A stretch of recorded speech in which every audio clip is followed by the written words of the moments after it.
meeting to order this evening. If everyone will stand for the Pledge of Allegiance and our invocation.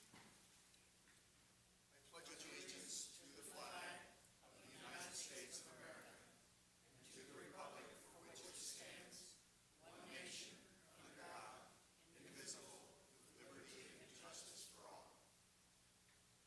And is Dennis Ritchie here this evening? Here. Dennis is from the Presbyterian Church at Bella Vista. Let us pray.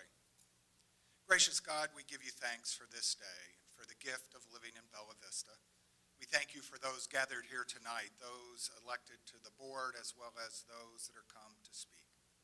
That we would be mindful that we are each seeking the best for this community, to manage the amenities, and to make this place the great place that it is to live. We pray for wisdom, guide us, forgive us when we fall short. Amen. Thank you, Pastor. I know of one addition to tonight's agenda. That will be a request from John Nuttall, one of our board members, regarding roads on our dams. We will add that to the agenda. Any other additions? No deletions? Approval of minutes. May 19th, 2016, Board of Directors regular meeting. Do I have a motion? I'll make a motion to approve the minutes as presented. Second. Discussion? All those in favor signify by raising the right hand. All those opposed, motion carries unanimously. Would like to point out also that John Nuttall does have proxy this evening for Andrew. Andrew's not able to be here with us tonight.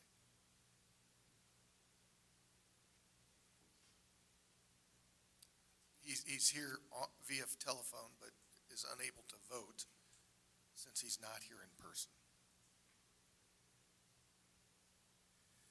At this time, I'll turn the meeting over to our Chief Operating Officer, Tom Judson.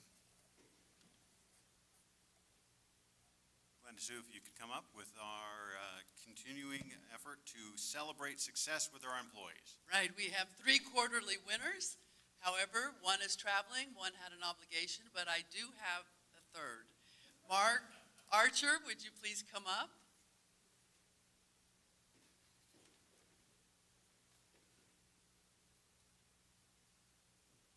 Mark Archer's primary responsibility is to support the people who use our website and computers. One of his many duties in the Information Technology Department is to maintain the web portals that our members use when they pay their water bill and assessments. Mark has been the one who worked tirelessly on the recent upgrade and software design for our new and improved version of online payments. His diligence and testing paid off. Here is a great success story. What an improvement! The new billing page actually works very well. It provides confirmation of payment, which it didn't in the past. It is easy to read, clear and concise and intuitive, which it wasn't in the past. And bless your little hearts, you removed that big, gaudy golf course scene from the header and replaced it with a neat, clean, simple Bella Vista POA graphic, which saves both my green printer ink and my already too thin wallet. I don't know who your new webmaster is, but he or she obviously got their stuff together. I congratulate and thank them on a long time needed job well done. Buy this person a beer or two and give them a raise. This was sent in by Norma Scott and Donald Wood from Bella Vista. And P.S., this August, Mark will have worked here for 27 years. Thank you, Mark.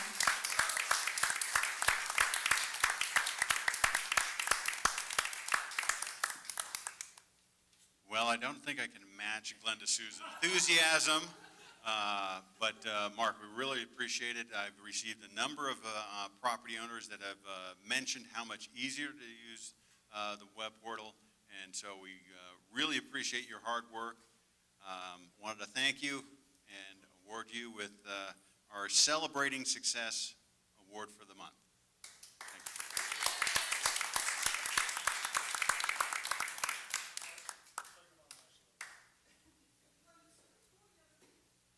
It was Jeff Kellogg and, let's see, Jeff Kellogg and Joe George. Mr. Joe.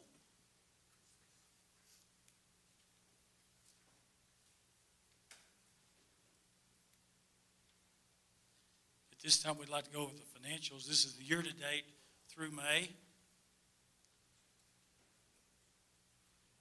This is the POA, and these are in thousands. The assessment line, it looks a little better this month. It's been like 200 and something behind budget. It's 125, and kind of here's the reason for some of that. The top line is the nothing owed. Anybody who didn't owe a balance to us did not get a statement. So we started in February with 17,632, and now at 6/1, actually 6/7 when the statements went out, 21,413 people were current and didn't even get a statement. So the received statements went from 10,394 to 6,589, saving on postage, but it also shows you that statements do pay off.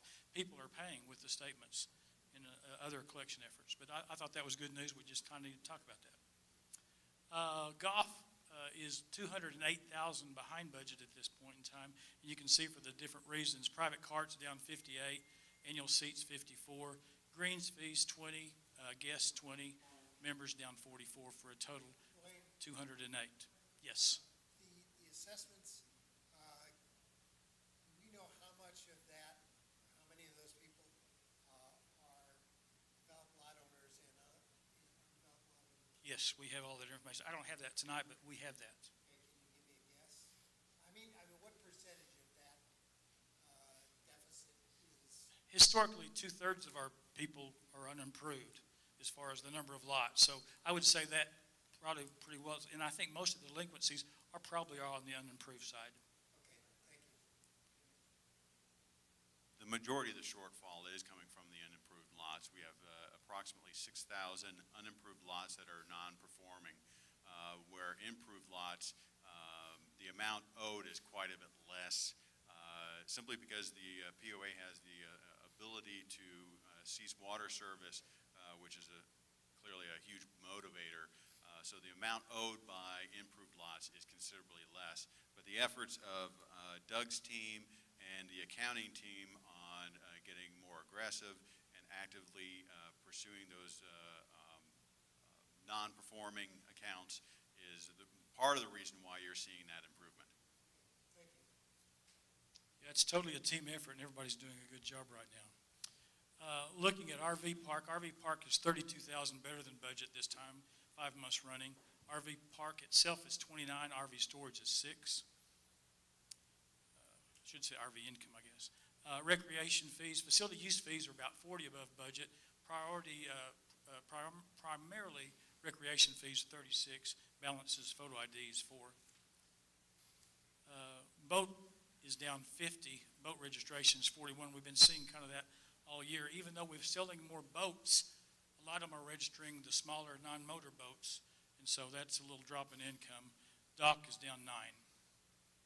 Investment income, that's still positive, 223 better than budget. Actually gained income and some just market adjustment. Lot sales, they are picking up, but they're still below budget year-to-date by 20,000.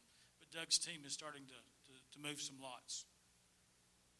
Transfer fees, we've seen this kind of down all year, 54. That's a combination of the research fee, the new fee we added last year, down 21, and actually transfer fees down 33. Other income is down 68. Sales tower commissions are positive 15, and advertising is the big one driving that, down 79. Total income is less than budget by 253, again for these same reasons. Cost of sales is about flat. It's 3,000 higher than budget. And where did gross profit go? Gross profit lost. Anyway, gross profit is below budget based on the same numbers. It didn't print. Salaries and wages are better than budget at this point in time, 319. A lot due to golf, 113 in the maintenance side, 65 in golf operations, MAC open positions, 48. Some of those delayed adjustments are still 60,000, and other vacancies hours across the divisions. Employee benefits are also better than budget. Health insurance, payroll taxes down 21,000. Fuel and oil savings, cost of fuel and oil, of course, is less than what we had budgeted, about 43,000 savings there. Professional services is a little higher than budget, 45. Again, we've seen this, some of these things, the IT consultants, appraisals that we've had done that weren't in budgeted, economic studies split with the city, and some outside legal expenses, 45 higher than budget. Postage, again, 25,000, a little creep up from last month. Member communications and publication mailings. As we see the statement number drops, we ought to see a little savings here, but some of that is just the publications mail. Total expenses are better than budget for 378, again for those same items there. The net income cost of operations is 125,000 better than budget. In year-to-year comparison, come on, baby, we're 160,000 better than the same point in time in 2015. So that's positive.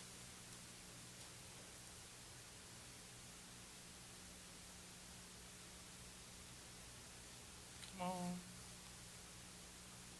It is not cooperating tonight. You may have to do that, Chris. Just a page down.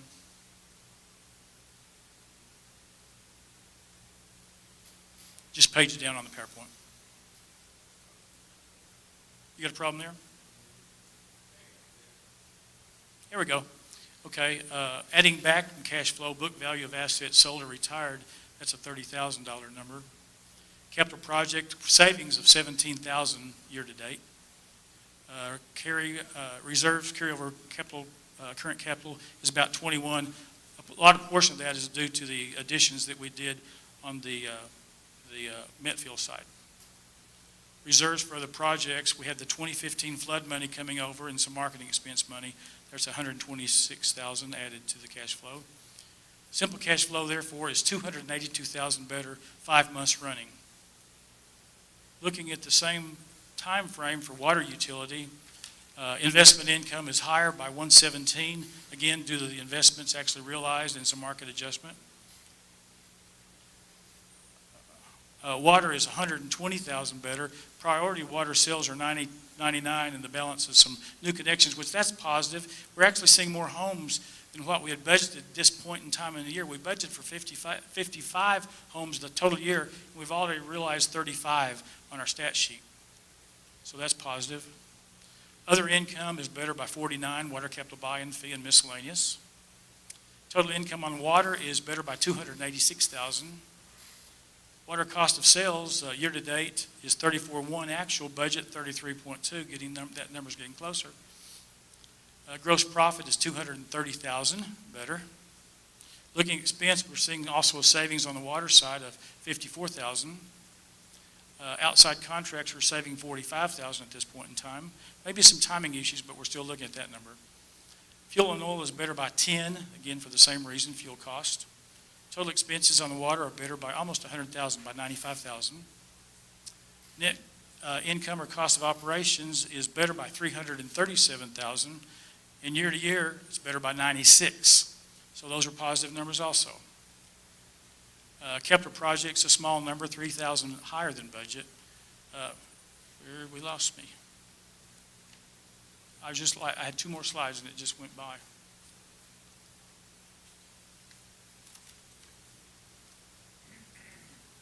We got some technical difficulties tonight. Okay. Just go to the bottom, to the back.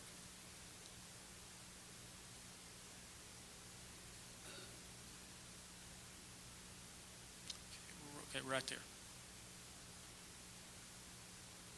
Reserves for other projects, that's also the 2015 floods, 3,000.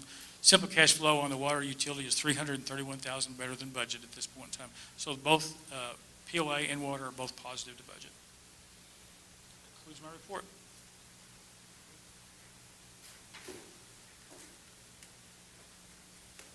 Any questions for Dwayne? Thank you, Dwayne.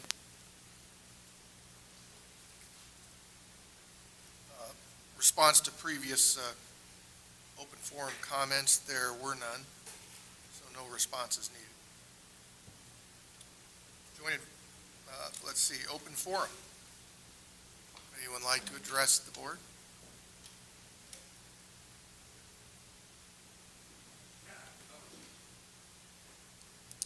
Chuck Leffler, 27 Cargill Drive. The other day at the coffee forum with Tom, he mentioned the yacht club, $80,000 a year to keep it closed.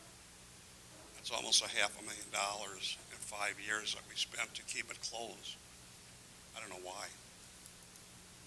Those figures correct, or where the money, what's the cost involved to keep that closed?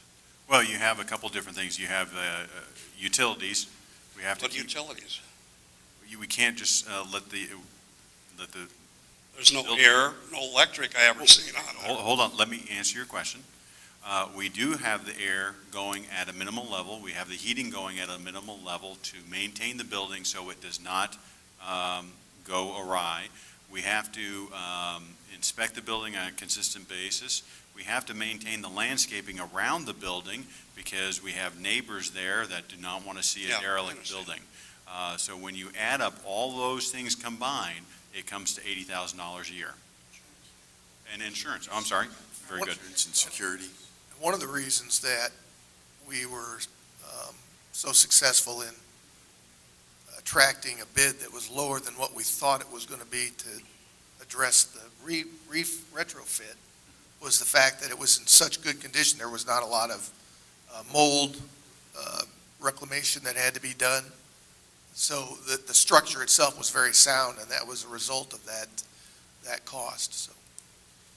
Okay, yeah, I just wanted to know because it's a lot of money that just, the building's sitting empty for 5 years, cost us to. It's an absolutely valid question, but as Bob indicated, the wise maintenance of the building kept the bones of the building strong and made the renovation of it, it could have been much worse if we had just shuttered it. Okay, thanks. Thanks, Chuck. Anyone else? Okay. Joint Advisory Committee reports, Lakes. I will be giving the Lakes Committee report this week. The Lakes Committee, met yesterday. They didn't take any action because there was not a quorum this week. Some news items that came out that the Lakes Committee thought were important. Jay Wilcox, who we all met last month, has decided not to work for the POA as the lake manager. That position is now open again. In 2 weeks, we're going to be having a goose roundup on Lake Avenue, Lake Ann. This is a roundup and a harvest. Our walleye and carpy experiment on the golf course is producing excellent results. Our carpy are approximately 3 inches long and should be approximately 4.5 inches long when they're transferred to our lakes in October. The walleye fry are about 2.5 inches long. The State Fish and Game Department decided they didn't like where we got our fish from and told us we can't transfer them to our lakes. They have, since they didn't tell us in advance, last week they provided us with 25,000 walleye fry to replace them with at no charge. The fishing dock that the board approved a few weeks ago is let for contract. The 3 bidders are in, and I believe that contract might even be done by now. Open forum comments, which take up a large portion of the meeting, concern some of the issues that the neighbors at Lake Avalon are having on their dam. And we'll kind of discuss that later with the agenda item that I added. And the flood repair work at Stony Creek boat landing has been completed. And the POA is doing work at several of the lakes with the recently acquired permit to do flood control flood damage repair. Thank you, John. Recreation? I can do that one too. All right, thank you. The Recreation Committee met and had a strategy session they have a new president since the previous one resigned, and they didn't conduct any business other than redefining who was going to do what, and worked on job assignments.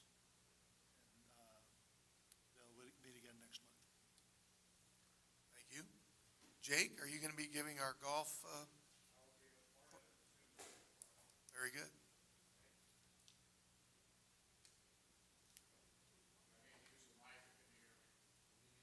He can't hear you. Jake Grassmick with the Golf Committee. The first part is the subcommittee on the junior golf and the course enhancement.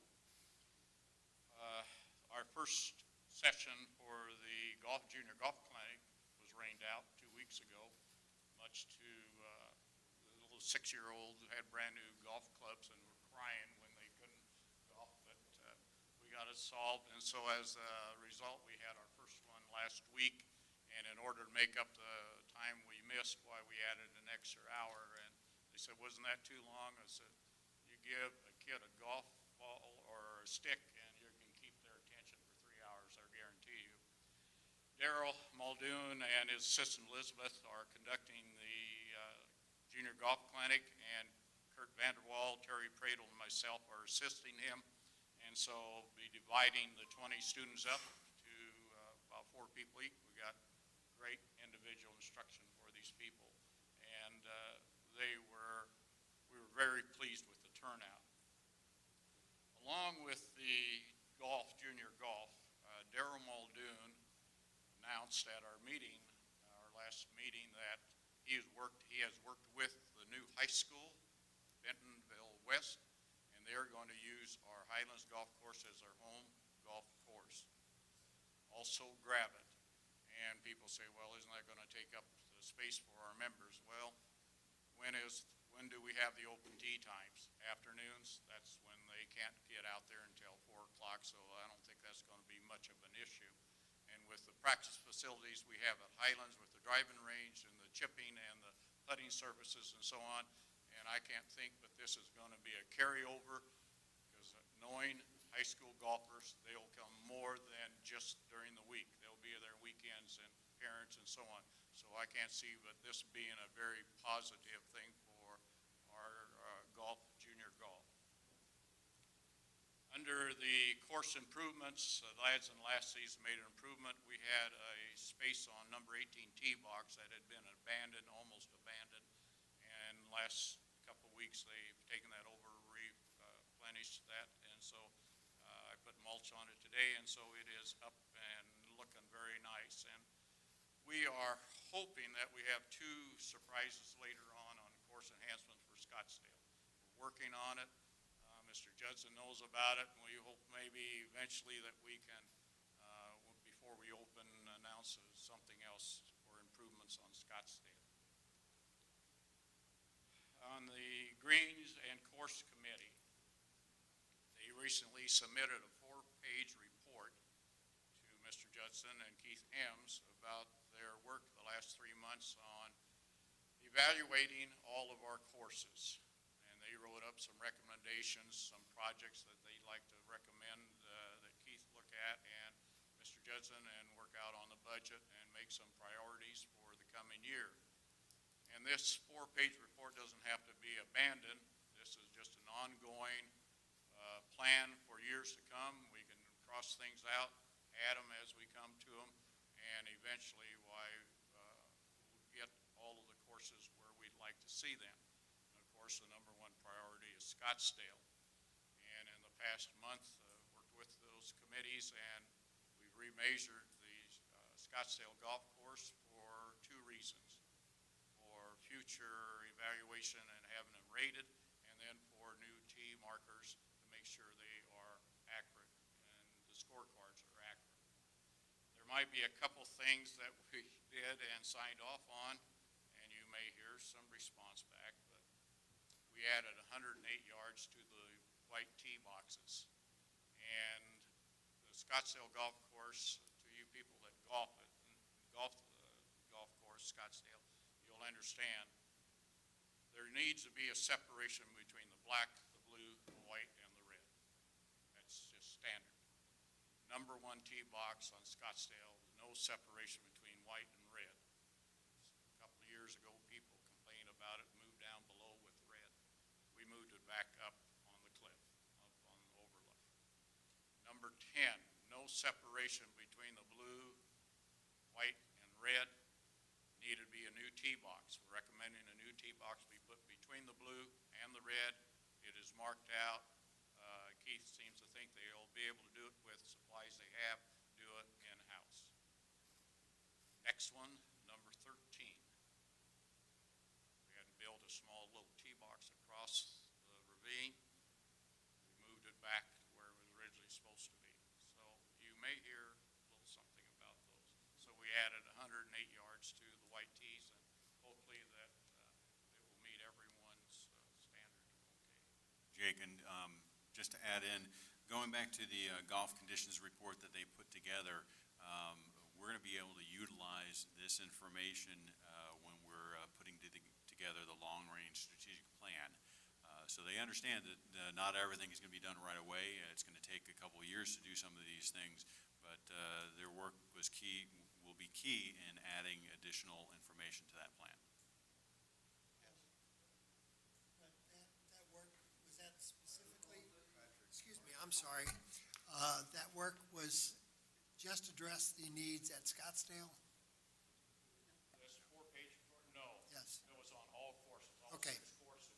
Went through all 6 courses with the priority being on the Scottsdale. Okay, thank you. And I didn't think you want to listen to 4 pages of it. No, that's fine. It will be posted in our minutes, and so you will be able to check them. No, just to make sure that it did in fact cover all the courses. Thank you. Maybe just a quick point on all this stuff. I think for an awful lot of us, it's just go out and knock the ball around. We're saying, why do we care that it's exactly precisely measured and set up so that you can rate the golf course and get the yardages correct and all that, which is true. On the other hand, having all that done and a proper rating and all that just adds to the whole credibility of the golf course and reputation of it. And to point out, none of this that we've had done costs us anything. We have some fantastic volunteers doing this, people in our golf committee. We have a golf course architect who's still working as a golf course architect who volunteers to do that. I know we had an engineer who was helping with this laser precision to do. So this is people going out there and doing these things that'll have the markers set properly for each tee box and rating the golf course by people that if you went out and hired them, I'm sure would be quite expensive compared to what we pay them, which is nothing. You're absolutely correct, and I think if you will notice, the volunteer hours in our last 3 months have all tripled, and I'm sure yours have too, with all the work that you're doing on the projects and so on. But yeah, it was all done with volunteer work. You're absolutely right, and I'd like to thank all of them. I think that's it, and Susan, since she's here and she's charged with marketing, she can do a better job than I can on marketing. Unless you have any more questions. So for the marketing subgroup in golf, there are really 3 objectives that we started out at the beginning of the year with. The first one is to attract non-members to increase rounds and revenue. The second one was to start changing the perception of Bella Vista Golf from being elite to being accessible. And the third is to extend our digital marketing and online reach, okay? Because mostly that's the most effective way to do advertising. So we have a list. Okay, so the first thing was to enable non-members to make tee times, and that's been in place for about a month. Okay. Also, we're trying to get more names in our email list. Okay, so we picked up over 1,000 names last month, and everybody who's now making tee times, all those non-members, we automatically get their emails. Okay, and we're doing some brochures for group play. Okay. As you know, there's promotions for off-peak specials, $25 after work and day of rest. And Darrell reported that last month that was 982 off. And our marketing cost was 0 on that. And so that will continue. The Natural State Golf Trail, we're starting to do public relations, press release, and that kind of thing. John's team is working on that now. Big change, Mark, who was here earlier, he did a lot of work also on general improvements on the websites. So there's small things where they shrunk the pictures down to a small size so our websites load much, much faster. The advertising that people pay for is much more visible, and you can see the information you need on the first page. These are huge improvements for people who are not familiar with our village, are coming to our website for the first time. They can use it. And those were fantastic. Also, they improved the look and feel of the tea time sign-up and got better results from when you put in your request. So, again, much more in line with the standards in the industry. We also are working on promoting golf when there are other things happening in town, and the obvious one right now is the LPGA. So we do have an advertising package that we bought from the LPGA, same as last year, but we changed the message. Instead of just come to Bella Vista and look around and buy a lot, which is a little bit of a stretch for people just coming for golf, our message this year is don't just watch, come and play. And so we're running afternoon specials maybe to attract some of the people who are in town or are thinking about golf to come up. The other major event that happened last week was the Cancer Challenge. So there were over 2,100 people that came to that tournament, and with an amazingly quick 24-hour turnaround, the marketing department put together a bounce-back coupon to go in all the bag stuffers to come back and play. And the other thing that I thought was a great improvement is they cleaned up the lobby in Reardon Hall where all these people were going to walk through and put up a beautiful display of all the things happening in Bella Vista, which was a great opportunity at no cost to expose some of these projects to visitors to our town. From a course branding perspective, I know most of you are aware of the marketing plan for Scottsdale, which has been approved, the marketing program for Burksdale, which is the Audubon certification, that is being circulated amongst the members of the staff. So we're starting to start the process of differentiating the courses with a common theme, right? You have individuals, but it's all part of Bella Vista. And I think that is pretty much it. Why don't you elaborate a little bit more on the bounce backs? Oh, okay, well, so the bounce back coupons, of course, we got that idea from somebody who came to interview. And so that was basically a coupon to just come back and play, right? So, and I don't know how many, we've gotten any results yet back. But I mean, literally, Ruth brought up the idea on Monday morning at the communications committee meeting, and the marketing department had them designed, printed, and ready for Ruth and her team to put them in the bags Tuesday afternoon. I mean, so that is an unbelievable turnaround. And we will be working with John to make sure that we try and get out in front of some of these opportunities, because there are a lot of these small opportunities that we can take advantage of, but we have to be more organized about that. Thank you.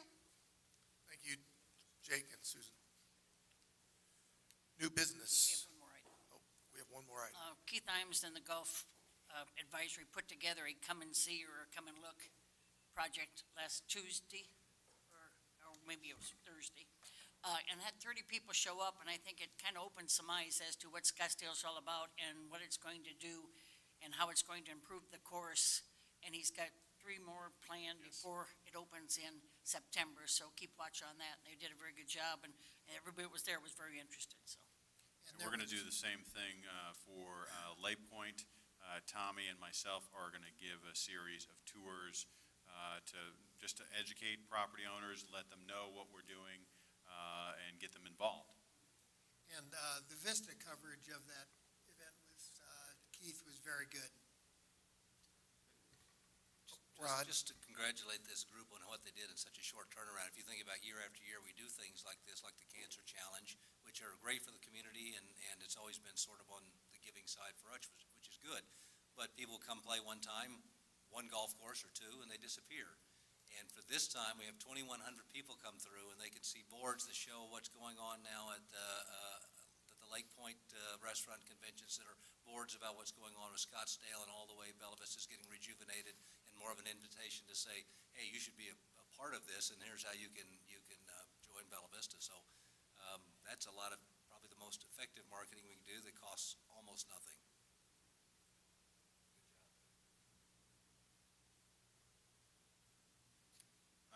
New business. In your packet on page 27, we're going to look at policy 1.04. Proposed changes to this policy would make the Young Residents Committee into a formal joint advisory committee. This is the first reading and would require a vote of the board. I'd like to point out two things. We made multiple changes to this policy.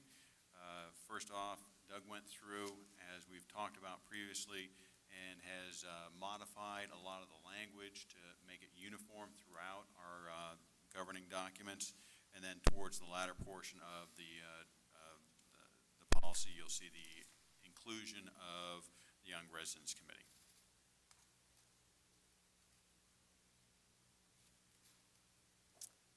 Is there a motion to approve first reading policy 1.04?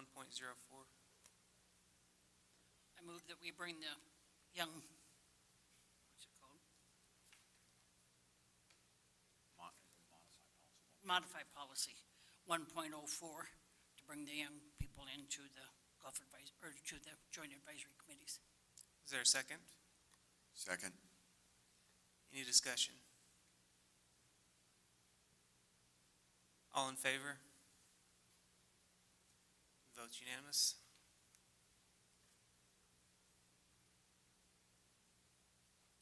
Next up, we have a presentation. Can I ask a question about that? So, Bob, since you're on that, you've been on that, with that committee, is their present constitution, is the constitution of the committee the way it is right now, the constituencies, does it meet the requirements? We're going to have to add some additional committee members, and they'll have to formally vote to elect Andrew Grover, assuming that they want him as the chairperson, but they'll have to formally go through all the normal steps. We'll also have to go through and stagger their terms because it's a new committee, and we want to make sure that they don't all come off at the same time. So we'll have to go through some different steps for this one, but and I've already notified Andrew Grover that he will need to start looking for some additional committee members, but he has approximately 2 months to do that. Okay, thank you. Next up is Tommy Lee, our Business Development Director. He's going to go over the Scottsdale Clubhouse renovation presentation.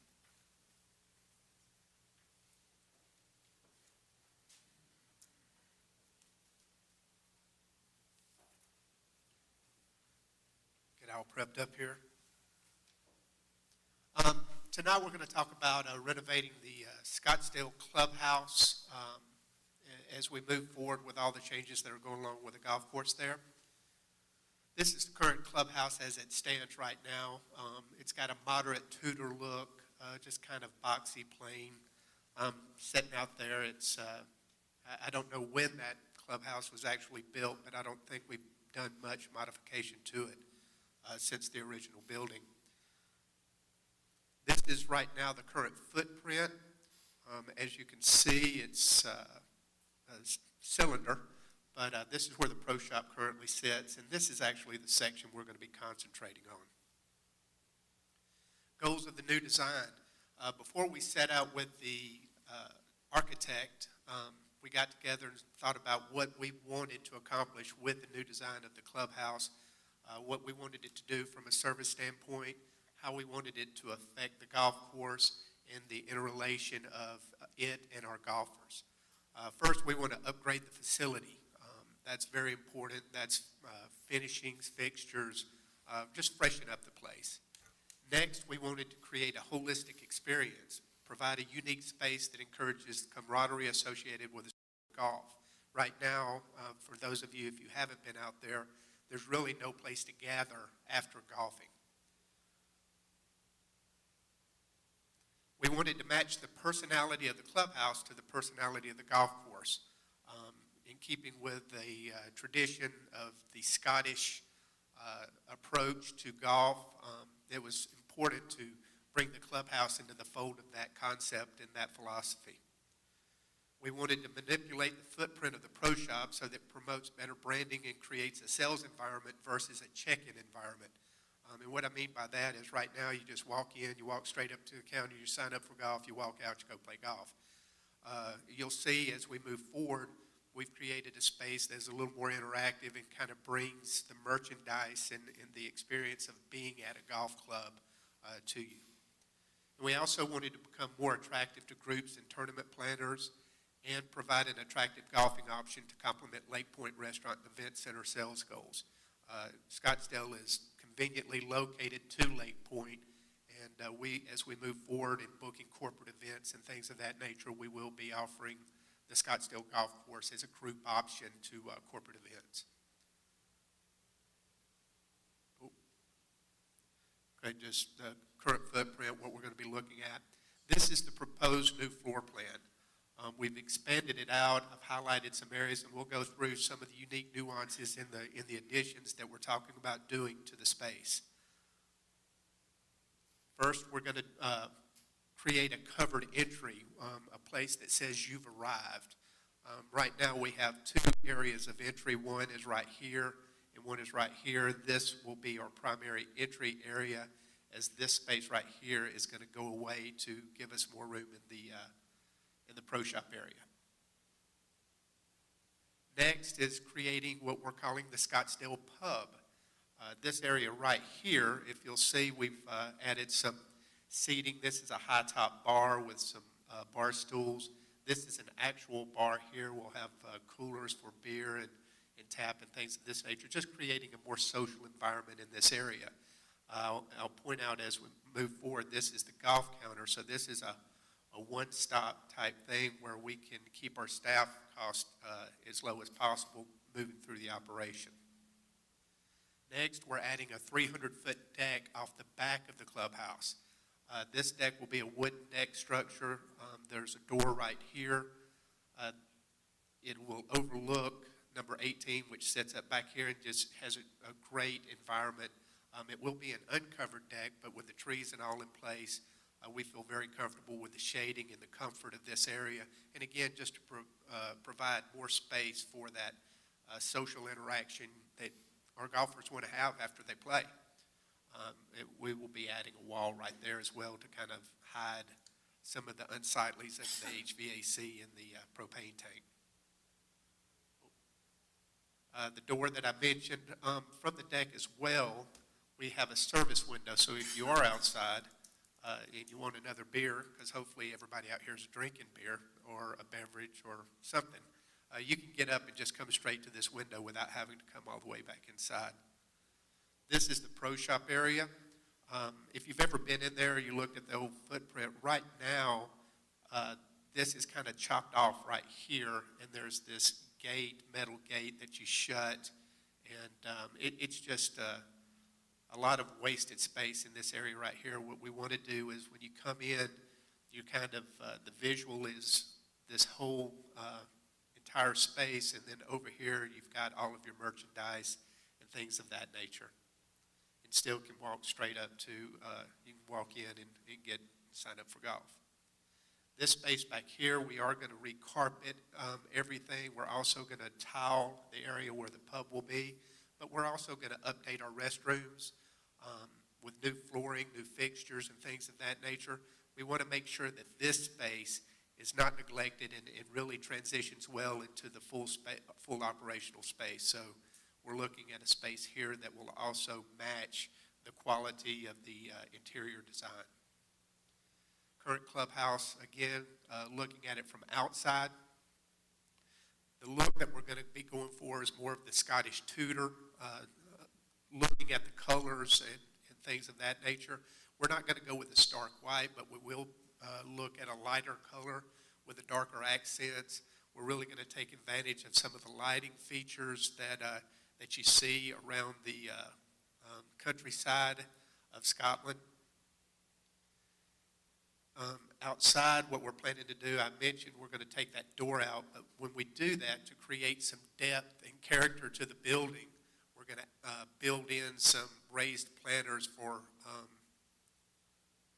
landscaping. So we're going to put one in there, one there, and one there. And what that's going to do is bring some much-needed color to the outside of it, and again, give you that rural feel that you will when you come in. This is the architect's conceptual drawing, and what you can see is we've added some things here, and it will almost mirror what you see when you look at the cart barn right now. And of course, the whole building will be painted, and when you drive up, instead of just seeing a building sit out there, the goal is to have that building jump out at you the minute you turn that corner driving into Scottsdale. The interior look and feel, we're going to use a lot of rich woods, dark colors, plaid carpets. We'll have some leather in there, but this just kind of gives you a feel of what that whole space is going to look like when you get in there. The proposed completed construction renovation cost includes all that I've talked about, plus we will be painting and adding some landscape to the outbuilding where the restrooms are out on the corner of Glasgow and Scottsdale, so it will match this facility. We're looking at a total cost inclusive of $315,000. That is what I'm asking the board this evening for to begin and finish this project. Questions? Will the air conditioner and all that be okay with the additions? We feel, because we're not changing the footprint, that the HVAC will be satisfactory. We will double check that, and we have made contingencies for that if we do need to tweak or adjust it. Will the bar area, the pub be open when the course is not? No, ma'am, it is our intention that the pub bar area only be open when the pro shop is open. It will operate as a golf operation and not a bar operation. And we've designed the pro shop so that we can run this with a single individual. With the majority of, in the morning, they would inherently check in people for golf, and in the afternoon, more pub service. Now, if we get very busy, we will add staff, but we want to make sure, I did not want to have a situation where we had to have a bartender and then a person checking in people, and that would be a waste of money on a slow day. So we designed it in that way. Also, in the total price, it includes contingency of $20,000 and an additional $30,000, which is factored into the total cost for improved road signage to make sure that we get people to the golf course. That's all part of the $315,000.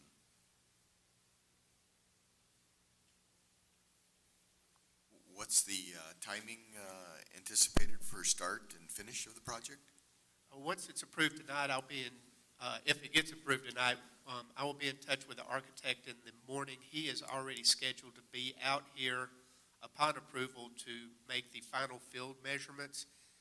But we're putting, in talking with the contractor and the architect, we're putting the timetable for this space to open the same time the golf course does in September.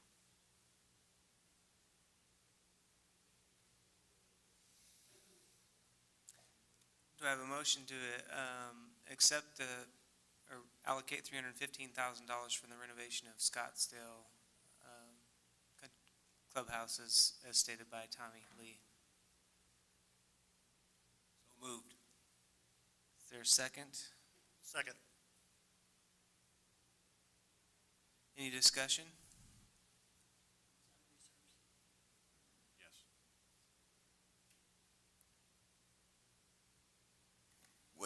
Just a further discussion, our cost estimates are they firm? I mean, we obviously haven't gone out to bid for any of this, but this is an architectural estimate of the costs. Do we know what happens if it comes in when we go out for bids and it's 350 or 375, or how do we feel, how good do we feel about that 315 estimate? We feel pretty firm on that estimate. The architect used a formula that is used by the AIA, putting dollars per square foot based on the project itself, and he's already spoke to the contractor and the superintendent, who have said, looking at it, that they feel good that they can work within those parameters. And does it, I assume this includes all the equipment for the bar, the additional coolers, ice machines, furniture, all that stuff? That is correct. It includes all of the finishings, furnitures, fixtures, equipment, supplies. And also, in our, it includes clearing some of the area of scrub, stuff and improving that look back out towards the 18th green. Yeah, if you go out there right now and look out the back where the patio would be located, it's a little bit of a jungle back there. We'll keep some of the hardier, nicer looking trees, but clear out some of the other stuff, similar to what they did when they renovated the putting green. They cleaned out that area, which allows you to look down and see the pond down at the bottom. It's kind of scruffy looking now, but it's really one of the more, as the garden club showed last week, one of the more attractive areas in Bella Vista, and it'll be featured from this deck and back there looking over that natural pond.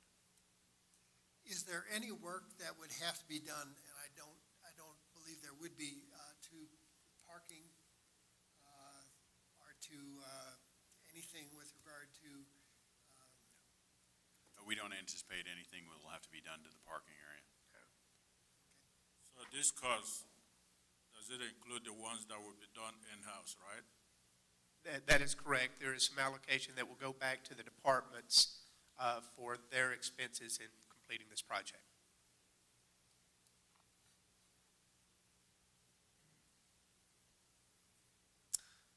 All in favor of allocating $315,000 from reserves for completion of the Scottsdale Clubhouse project?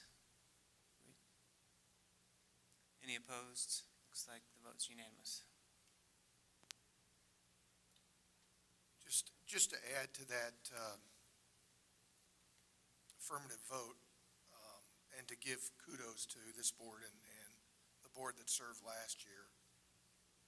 We've spent money improving our amenities, including the gun range refit, pickleball courts, repair and refinish, new equipment for exercise at Medfield, obviously Lake Point as it moves forward, equipment for our Highlands restaurant so that it could be open, and the fishing dock that's currently being worked on. So I want to congratulate all of you. We're taking the right steps to improve life quality here through our amenities. I would just add also the significant Branchwood Trail addition. It's been a huge, I think the community will fall in love with that very quickly here with the grand opening. That's the grand opening, which will be June 25th. Next item, on page 31, you will receive request for approval for a waiver on the 3-bid requirement for the cart path project at Scottsdale. We have solicited bids from 6 companies that we have worked with previously, yet as a result of the challenging nature of the job and the volume of construction in Northwest Arkansas, only one company has submitted a bid. It is a company that we've worked with previously and we have good experience with. When I say challenging nature of the job, we are not doing all the cart paths, we're doing sections, and so the company will have to, work in one area, pick up, move to the next area, do that area, pick up, and so forth, and I think that scared some of the people away. They would rather just go through the entire, every single portion of the cart path. So we're seeking a waiver in compliance with the policy and in compliance with the auditor's requests. we have a recommended motion on this issue? I'll make a motion that the board grants management of the POA the authority to move forward with the cart path renovation project for portions of the Scottsdale Golf Course at an estimated cost of $99,460, and most importantly, waives the requirement of obtaining 3 bids for that project. I'll second it. Any discussion? All in favor? Vote unanimous. Next item on page 32 of your board packet is a corporate resolution that would require a board vote. This resolution will effectively grant myself to be an authorized signer on the POA's bank accounts. Move that we grant that authorization to Mr. Judson.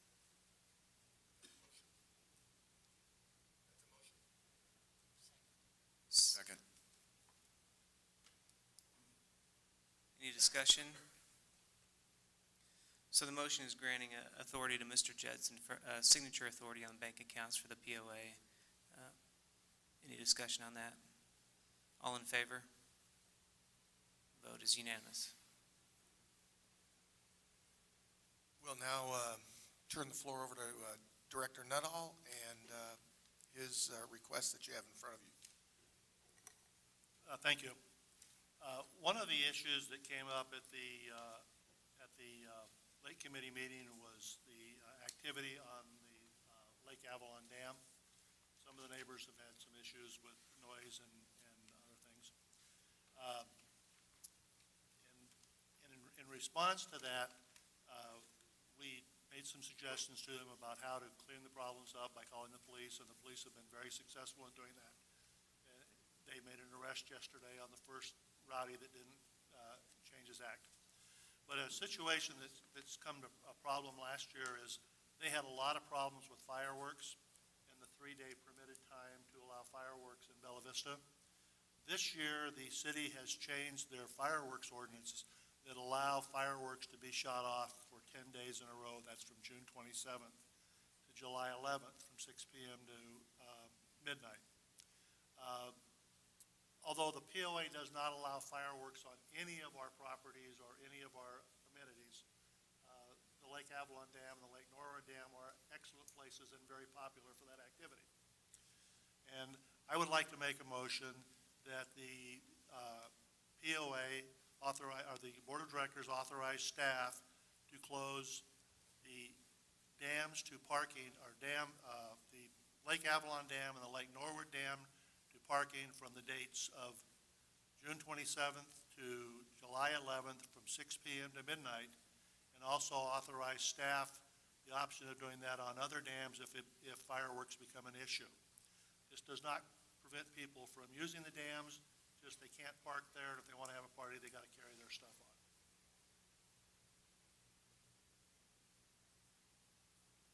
So how would that work practically? We'd have just there would be a barrier at each end of the dam, just so nobody can drive the car up on the dam? Those 2 dams could easily be blocked off with a sawhorse barrier, yes. There could be an issue with public access for street access to those dams, and I think Thomas had a discussion with the mayor possibly about that, but we would work with the city to figure out if we post no trespassing signs, or we otherwise close off a vehicular access in some sort. So the dams are ours, but the street going over the dam, is that the city's? Correct, yeah, they were dedicated to the city with the incorporation of the city. Then this, as far as, what do you mean by staff, and is it manageable, Tom, that I don't know what staff we really need out there, or? I think what we're going to have to do is add some additional lake rangers and add hours in there over what we have allocated in the budget to accommodate this request. But we are getting a number of incidents where kids are acting inappropriately and causing problems for the community. And I think we just need to get it under control and have them relocate their parties. So it seems like maybe just some clear signs on either side. If you have a sawhorse barrier and a clear sign that says foot traffic welcome, but no automobiles or no vehicles, that's Just, but accomplishes the most one indication, the one thing that the mayor indicated that for local traffic, we can't impede a person that lives there and that's their way to get home. Have any of those? Nobody lives on the dam. I don't think Or anybody drives across the Getting, road. but if they have to Okay, get, so that's not a real, I understand the you thing. know, It's not a real issue. and look at it and consider that he's looking at from a very legal point of view that you can't obstruct a person from getting to their home. At 5 o'clock, if somebody drives up to the dam and is parked there, are we going to ask them to move their car at 6? And realize, we're only starting with the two dams that have a problem. It seems it enhances the whole thing anyway. It's a nice place to go have a picnic and, look over the lake, et cetera, and you don't want cars driving by on the dam anyway. I mean, it makes sense. I would consider revising the motion maybe to allowing staff to work with the city about how best to control vehicular access. I don't know, we can make a motion now to totally preclude it, but to give us authority or authorization to work with the city toward that end. I would recommend that I'd make an amendment, we add that to the motion. Okay. And also, why do we quit at midnight? I mean, when I had daughters, I always told them, be home at midnight because nothing good happens after midnight. The midnight, after midnight, the police can stop them from shooting off fireworks from our dam because it's illegal. Okay. The issue is that 10-day period from 6 to midnight, you can shoot off fireworks. Now, are you just limiting it to just these two locations because it's possible that they may relocate their parties? The second part of my paragraph said, and allow staff the option of adding additional dams if it becomes a problem. Great.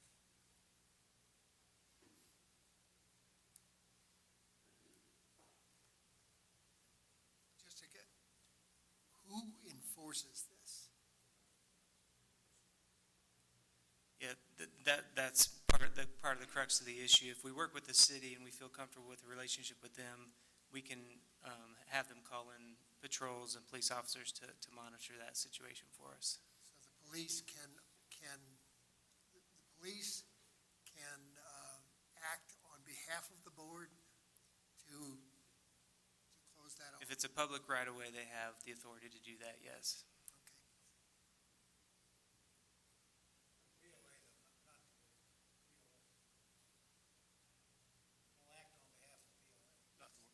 And understand, the police can't stop them from shooting off fireworks on the dam. By not allowing them to park on the dam, we're making it difficult to get your fireworks to the dam. Right. Because I understand. no fireworks is our rule, and we don't have a lot of enforcement capability. So on that enforcement, if we have a clear sign that says you can't park on the dam, and somebody does park, or there's a challenge, then it's the police that are called to say you have to remove your vehicle. The ranger puts up the barricade. When they park on the dam, the police get rid of them. So I'll restate the motion. So the motion is to authorize POA staff to work with the city to control automobile access to Lakes Avalon and Norwood Dam from June 27th through July 11th from 6 p.m. to 12 p.m. with the option of adding other dams if needed. Is that fairly clearly stated? John made the original motion as amended. Do I have a second on the amended motion? I'll second it. Any further discussion then? Seems like a reasonable safety thing anyway. Fireworks and automobiles probably don't mix that well, but okay. All in favor? Any opposed? Vote's unanimous. All right. Our next Chief Operating Officer Board meeting will be Thursday, July 7th at 2:30 in the Country Club Board Meeting Room. This is a closed discussion meeting. Board of Directors work session will be Thursday, July 14th, 8 a.m. here in the boardroom. And our next regular meeting will be held Thursday, July 21st at 6:30 here in the Country Club Board Meeting Room. It's hot. Make sure you hydrate. Oh, Susan?